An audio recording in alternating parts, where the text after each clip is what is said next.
كان اللقاء من الجابون وكان أدار مباراة زامبيا والمغرب في بطولة الغيابات الأهلي، لكن الأهلي في مباراة اليوم بمن حضر في هذه المباراة. صحيح المباراة مقامة يوم الجمعة على فكرة، اشتكى الأسماء اللي بنشوفها أمامنا هنا. بنشوف اللاعب نانا بابيل اللي بيبدأ النهاردة كمهاجم، بيراهن النهاردة على هذه الأسماء لأن الكلام عن الأداء في هذه المباراة. خطورة هنا الانطلاق عن طريق اللاعب فورد جون في مساحة طاهر علي معلول. بداية قوية أمامنا هنا من جانب ميدياما، لكن على طول مميز جدا مع منتخب جنوب أفريقيا في النسخة الأخيرة لبطولة الأمم الأفريقية، واللي سجل خلالها حضور كان مع منتخب بلاده، وكان سجل في مرمى المنتخب الناميبي في إطار مشوار المركز الثالث طبعا لمنتخب جنوب أفريقيا. السلامة لمرحلة المجموعات ضمن المجموعة الرابعة. فريق وحيد على فكرة ضمن الترشح والتأهل للدور القادم هو فريق نادي أسك أبيجان إلى الدور ربع نهائي. طبعا المهمة في النادي الأهلي بيرسي تاو غير اتجاهه، تكمله المره دي، انطلاقه امام والشحات في جبهه اليمين. امام عايز يشغل بونس لكن بعيد، لم يتماس لعبه على طول داخل منطقه الجزاء. خطير تيتا ببراعه كبيره جدا ينقذ هدف محقق في مرمى النادي الاهلي. كره ركنيه ثانيه في اللقاء، مقطوعه الكوره. ادي امامنا الانطلاقات، تمريره عمرو السوليه. مهم بقى النادي الاهلي يمسك وسط الملعب، لكن مره ثانيه الكره تعود الى اللاعب لومتي في الجنب الشمال. فوتوا فريق يعني متحمسين جدا، لكن يطلع يمسك على طول مصطفى شوبير.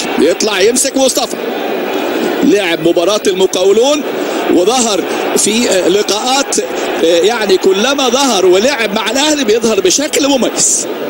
كلما لعب وظهر اساسيا امام الجيش والسيراميكا وبديل امام امبي في الموسم الماضي. ادي كره مقطوعه الاهلي، ممكن يسجل الشحات وسط هذه الغفله الدفاعيه. الشحات لكن في تحفيل، دي طمأنينة على مستوى حراسة المرمى في النادي الاهلي. كرات العالية على طول امامنا هو في اتجاه اللاعب دانيال لوميتي. ضغط من جانب ميدياما المتوقع، لان فريق عنده 4 نقاط يملك حظوظ، ولكن هي مباراة يعني حياة او موت بالنسبة له. زي مدرب ما قال ماست وين، يعني اكد حتمية الفوز. اول الامام امامنا هو بيلعب في هذا الجانب، عدى من هاني لوموتي الشباك من خارج وتطلع الى خارج الملعب. الشحات اللي جه امامنا هنا في هذا الجانب الايسر، وبيرسي تاو في مكانه الطبيعي. بيرسي تاو اهلي بالغيابات الكتيره الموجوده والاصابات، وبدايه المرحله الاولى من العلاج طبعا يظهر امامنا اهو كريم نيدفيد. واحده حلوه قوي من السوليه، انطلاقه حسين الشحات في الجانب الشمال. الشحات يبحث عن امام عاشور.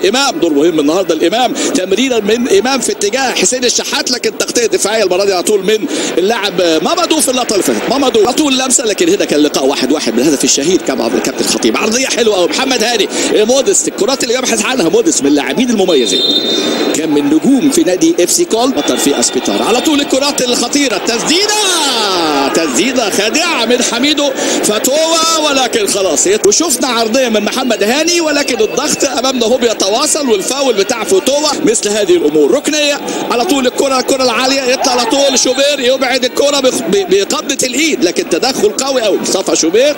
خطيره، تفوق الاهلي في هذه اللقاءات. ودي امامنا عرضيه خطر الكره، لكن تطلع ركله ركنيه. في خطوره ميدياما لكن يبعد على طول ياسر حسين الشحات. كرة تعود مرة ثانية عمرو السولية، لكن المرة دي أمامنا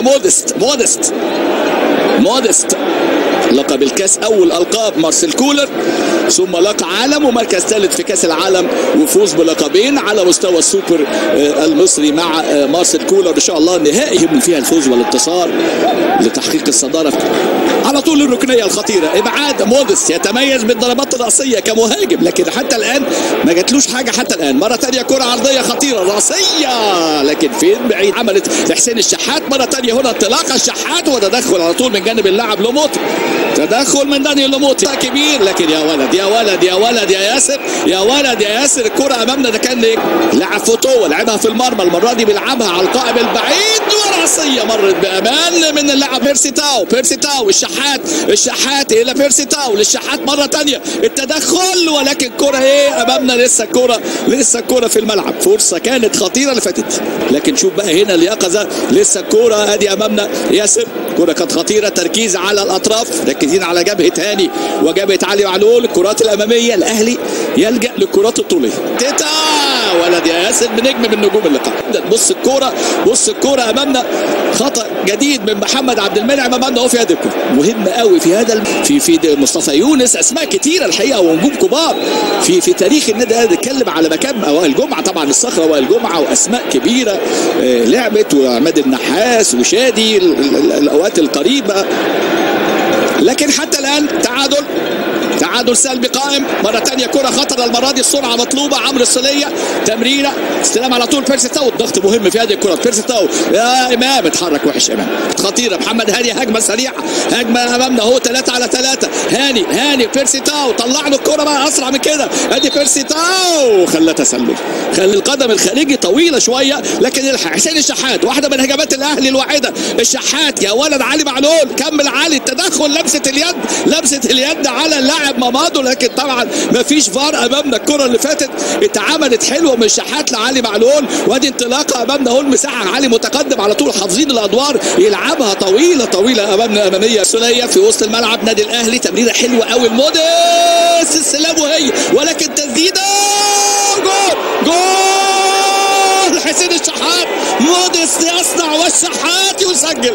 الاهلي يظهر في هذه اللحظات المباراه. فرحين الشحات يسجل، لكن هي الضغطه والقطعه. بص عمرو السوليه تحرك حلو قوي من موديس، استلام. بص موديس بقى يا ولد على التصليحه، وعلى طول بقى المره دي يحاول عليها في الكوره ويسجل حسين الشحات اول اهداف الاهلي في هذه المباراه. اول اهداف الاهلي.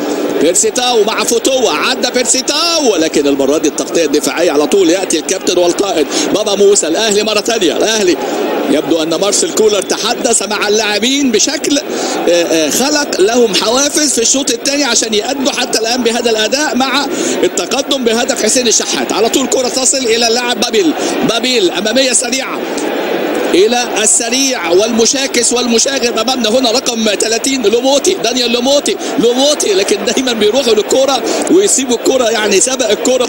سجل هدف الشحات يلعبها الامام، ولكن فين يا امام اللي سجله الشحات.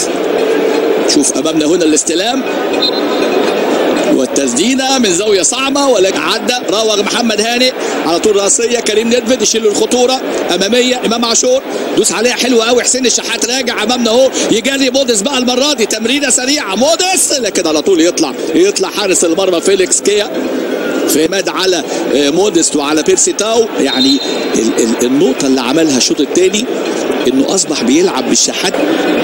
محمد هاني، عمرو السوليه الشوط الثاني عمل تمريره حلوه قوي، لكن المره دي تمريره طويله. عمرو امامنا خطيره، الكرات الخطيره امامنا، التسديده الى خارج الملعب. برضه هذه الاحصائيه اللي مصطفى شوبير بياخد اللقاء رقم 20 ليه مع الاهلي في كل البطولات. لعب مباراه الجزاء تيلور، ولكن سهله المره دي.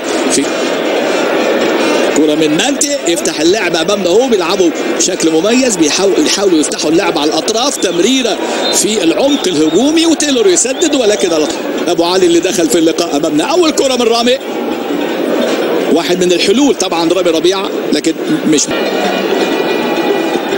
كرة عالية على طول. خطيرة الكرات العالية، تعامل مميز في الكرات العالية من جانب لاعبي فريق نادي ميدياما. رمي التماس، ادي رمي التماس، استحواذ امامنا. بابا موسى بيتقدم في الامام، كرة خطيرة امامنا من جانب اللاعب بابيل، ولكن مصطفى والقائم مرة ثانية رأسية خطيرة. الكرة اللي فاتت امامنا هو من جانب فاتت دي كان فيها عدم تفاهم، ولكن ياسر ابراهيم برافو.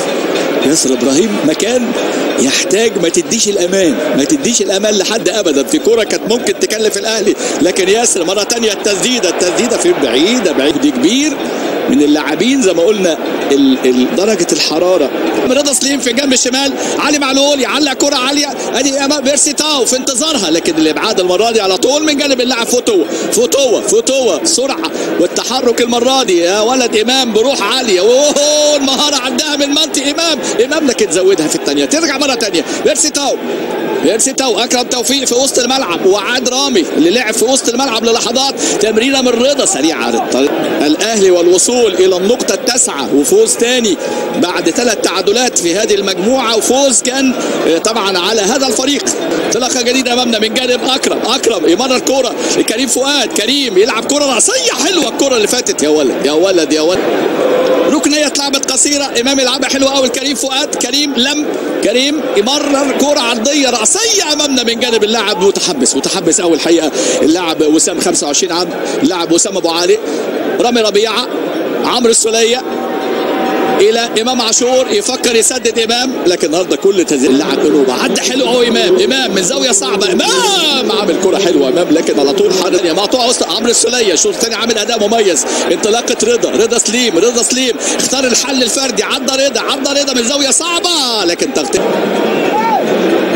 لعبت قصيره. رضا لعلي معلول، وادي راسيه وسام ابو علي مميز طبعا 186 سم، اكيد مميز في ضربات الراس. تيتا ترجع على طول، لاعب البديل اللي دخل انوبه، حاولت المرور من جانب مامادو، ولكن على طول الكره الى رمي التماس. ميدياما لا يريد ان يودع يعني البطوله ويامل انه يخطف تعادل، ولكن حتى الان التدخل، وادي الكره الخطيره داخل منطقه الجزاء، والمره دي ابعاد اكرم توفيق بالثبات يحسد عليه. وادي امامنا هنا انطلاقه من جانب امام صعبه امام، لكن على طول عوده من اللاعب بنجامين البديل. الضغط على اللاعب، كره مره ثانيه رامي ربيعه، الكره الخطيره يتدخل عمرو السوليه اللي من نجوم الشوط الثاني ممتازه. حكم اللقاء علي معلول، الكره العرضيه ولكن كره تطلع الى خارج الملعب الى ركله ثالثه لصالح الاهلي، عشان اللعيبه ما تشعرش بالارهاق، وده بقى يعني شغل الاحترافيه بنشوفه طبعا في الكره العالميه وفي الكره الافريقيه وحتى على مستوى انديتنا المحليه. لمسه على طول نادي ميدياما، كان الشوط الاول مميزين لكن لم يسجلوا. النادي الاهلي استغل بقى هدف المبكر للشحات اللي ادى الثقه للاعبين، وظهر الاهلي بالوجه الحقيقي في الشوط الثاني. مرة ثانية تحرك في الجانب الشمال، حول تماس ثواني أخيرة تفصل الأهلي عن 3 نقاط وفوز ثاني في هذه المجموعة.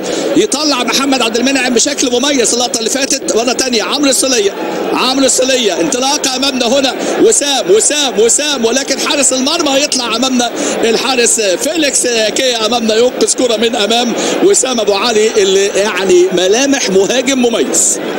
شوفنا راح في واحدة اتحرك بشكل مميز. هدف